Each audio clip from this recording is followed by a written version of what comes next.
सकट चौथ पर भगवान श्री गणेश जी को समर्पित होता है।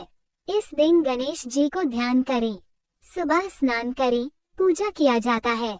ऐसी मान्यता है कि इस दिन भगवान श्री गणेश की पूजा करने से सबसे ज्यादा लाभ होता है। इस दिन व्रत करने वाले पर भगवान की कृपा हमेशा बनी रहती है। संतान की लंबी उम्र के लिए व्रत किया जाता है। सकट चौथ का व्रत रखने से संतान के लिए फलदायी होता है तथा संतान के सारे दुख खत्म हो जाते हैं। इस बार सकट चौथ आज 6 जनवरी 2026 को मनाई जा रही है। इस दिन गणेश जी कथा के अलावा देवरानी और जेठानी से जुड़ी कथा को पढ़ना चाहिए। पहले पढ़ें गणेश जी से जुड़ी कथा। एक बार भगवान गणेश बाल रूप में चुटकी भर चावल और एक चमत्कार दूध लेकर पृथ्वी पर निकले। वे सबको खीर बनाने के लिए बोलते जा रहे थे, लेकिन किसी ने उनकी बात पर ध्यान नहीं दिया। इस दौरान एक गरीब बुढ़िया उनका खीर बनने के लिए तैयार हो गई और उसने चूल्हे पर एक भिगोना रख लिया। इस पर गणेश जी ने घर का सबसे बड़ा बर्तन चूल्हे पर चढ़ाने को कहा। बुढ़िया न बाल लीला समझते हुए घर का बड़ा भगोना उस पर चढ़ा दिया। गणेश जी के दिए चावल और दूध बढ़ गए और पूरा भगोना उससे भर गया। इसी बीच गणेश जी वहां से चले गए और बोले, अम्मा जब खीर बन जाए तो बुला लेना। पीछे से बुढ़िया के बेटे की बहू ने भी चुपके से एक कटोरा खीर खाने के बाद एक कटोरा खीर छिपा दी। अब जब खीर तैयार हो गई तो बुढ़िया माई ने आवाज लगाई, आजा रे गणेशा खीर खा ले। बोली, आजा रे गणेशया खीर खा ले। तभी गणेश जी वहां पहुंच गए और बोले कि मैंने तो खीर पहले ही खा ली। तब बुढ़िया ने पूछा कि कब खाई, तो वे बोले कि जब तेरी बहू ने खाई तभी मेरा पेट भर गया। बुढ़िया ने इस पर माफी मांगी। इसके बाद जब बुढ़िया ने बाकी बची खीर के इस्तेमाल के बारे में पूछा तो गणेश जी ने उसे नगर में बांटने को कहा और जो बचे उसे अपने घर में जमीन के नीचे दबा दें। बुढ़िया अम्मा ने ऐसा ही किया। अगले दिन जब बुढ़िया उठी तो उसे अपनी झोपड़ी महल में बदली हुई और खीर के बर्तन सोने जवाहरातों से भरे मिले। गणेश जी की कृपा जानकर बुढ़िया काफी प्रसन्न हो गई। हे गणेश जी महाराजा, आपने जैसा फल बूढ़ी अम्मा को दिया वैसा सबको देना। सकट चौथ व्रत की कहानी। एक शहर में देवरानी जेठानी रहती थी। देवरानी गरीब थी और जेठानी अमीर थी। देवरानी हमेशा गणेश जी का पूजन और व्रत करती थी।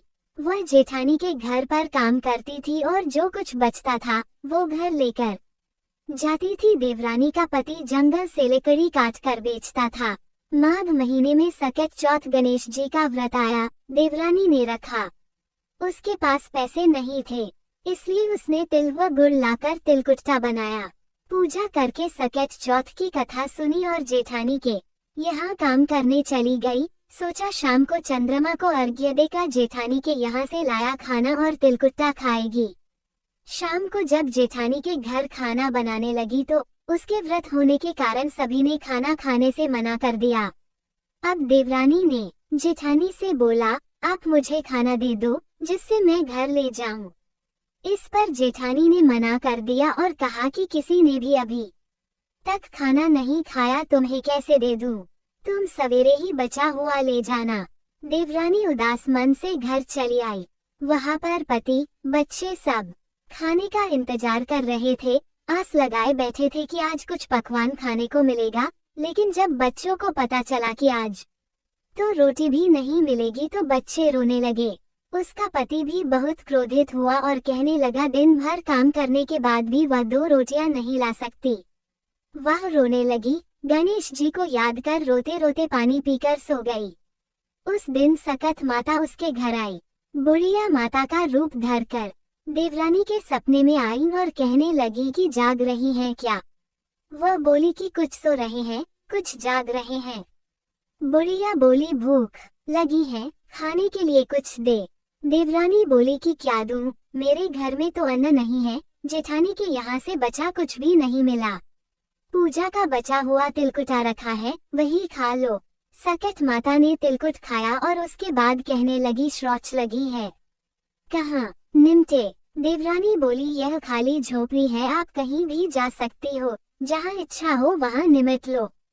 फिर सकट माता बोली, अब कहाँ पोंछू। अब देवरानी बोली कि मेरी साड़ी से पोंछ लो। देवरानी जब सुबह उठी तो ये देखकर हैरान रह गई कि पूरा घर हीरों और मोतियों से जगमगा उठा। उस दिन देवरानी जेठानी के काम करने नहीं गई। जेठानी ने इंतजार किया और कुछ देर तो राह देखी, फिर बच्चों को बुलाने भेज दिया। जेठानी ने सोचा कल खाना नहीं दिया था इसलिए शायद देवरानी बुरा मान गई होगी। बच्चे बुलाने गए। देवरानी ने कहा कि बेटा बहुत दिन तेरी माँ के यहाँ काम कर लिया। बच्चों ने घर जाकर माँ से कहा कि चाची का पूरा घर हीरों और मोतियों से जगमगा उठा है। जेठानी दौड़कर देवरानी के पास आई और पूछा कि यह सब कैसे हो गया। देवरानी ने उसके साथ जो हुआ वो सब कह डाला। उसने भी वैसा ही करने की सोची। उसने भी सकट चौथ के दिन तिलकुटा बनाया। रात को सकट माता उसके भी सपने में आई और बोली भूख लगी है कि मैं क्या खाऊं। जेठानी ने कहा कि आपके लिए छीके में रखा है, फल और मेवे भी रखे हैं, जो चाहे खा लो। सकट माता बोली कि अब निपटे कहाँ। जेठानी बोली मेरे इस महल में कहीं भी निपट लो। फिर उन्होंने बोला कि अब पोंछू कहाँ। जेठानी बोली कि कहीं भी पोंछ लो। सुबह जब जेठानी उठी तो घर में बदबू गंदगी के अलावा कुछ नहीं थी। हे सकट माता, जैसे आपने देवरानी पर कृपा की वैसे सब पर करना।